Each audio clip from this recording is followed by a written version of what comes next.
I thank the Bar Council of India.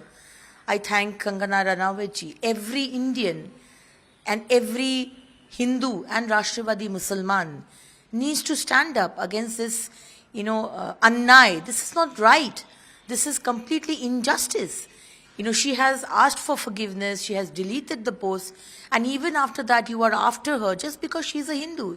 You wouldn't have dared if she was a Muslim girl.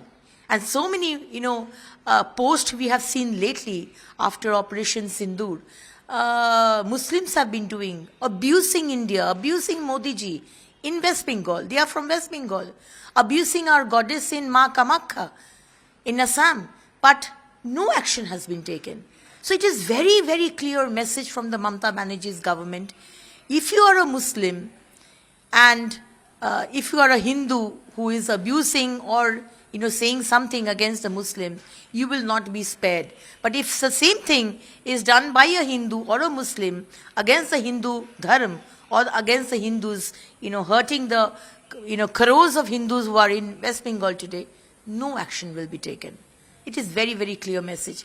And 140 crore Indians, Bharatiyas are waking up. They are protesting against Sharmishta. But the Hindus of West Bengal also needs to rise. They are still sleeping. They are sleeping under the cloud of secularism. That everything is okay. Even after Bangladesh, even after Pahalgaon, Hindus of West Bengal and the Rashtravadi Musalmans of West Bengal, the Sikhs, the Christians, everybody needs to wake up. We want a government who is neutral. There has to be one law, not two kinds of laws, one for an appeasement law for the Muslims and one to corner the Hindus. This will not be tolerated.